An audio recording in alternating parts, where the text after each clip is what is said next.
You've seen that tasks make it very easy to write multi-threaded code.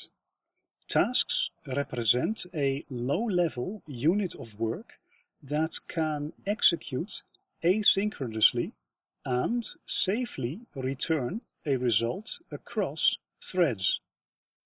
The task synchronizes automatically, and you don't have to do a thing to make the code work reliably.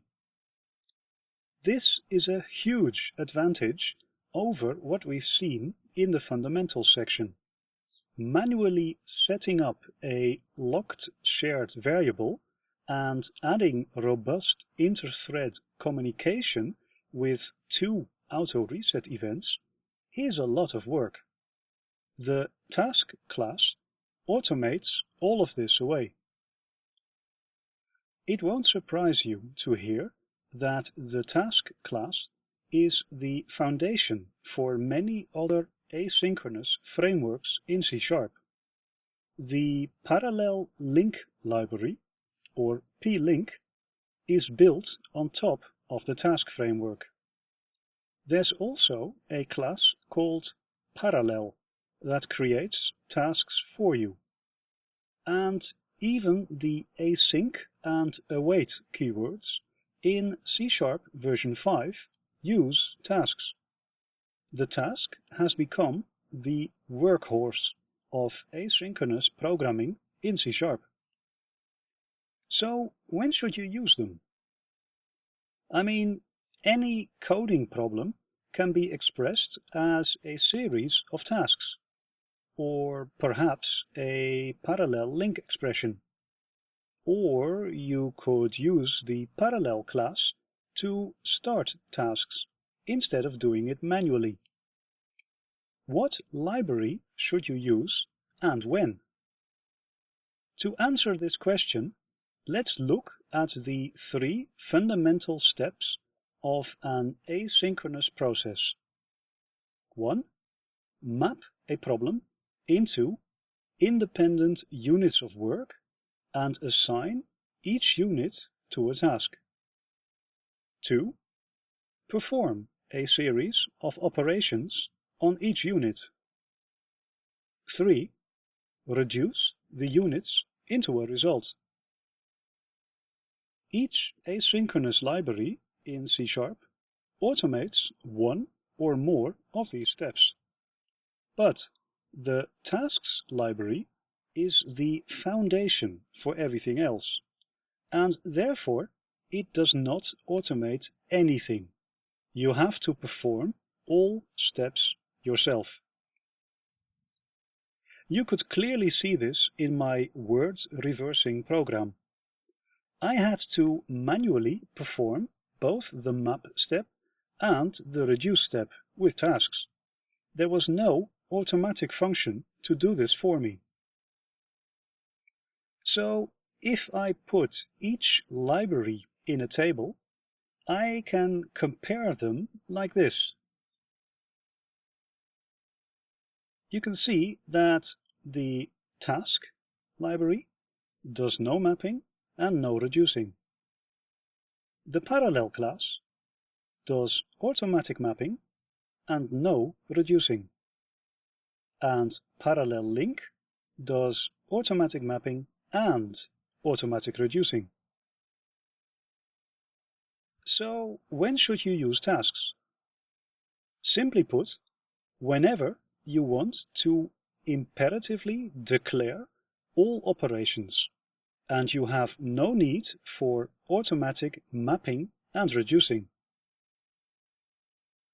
Automatic mapping is only necessary when you have much more than, say, 10,000 units of work. Once you start needing millions of tasks to execute your code, you run the risk of overload. You will have too many tasks fighting for access to system resources. A good analogy is the following. Consider a team of people moving a log pile from one location to another. This is an easy job if you have 10 people. Everybody grabs a log and runs to the other location, and the pile is moved in no time. But now, do the same with 10,000 people. What you will get is a huge crowd between the two piles, shoulder to shoulder, and unable to move. Everybody is getting in each other's way, and all work will effectively stop. A multi-threaded application works exactly the same way. If you have too many threads or tasks working on a set of data, then they can actually get in each other's way and slow down the work. And so the Parallel class has built-in functionality to partition millions of units of work over only a couple of thousands of tasks. Each task receives a bundle of work and processes many units one after another. This is much more efficient than trying to do everything in parallel. The Parallel Link library goes one step further.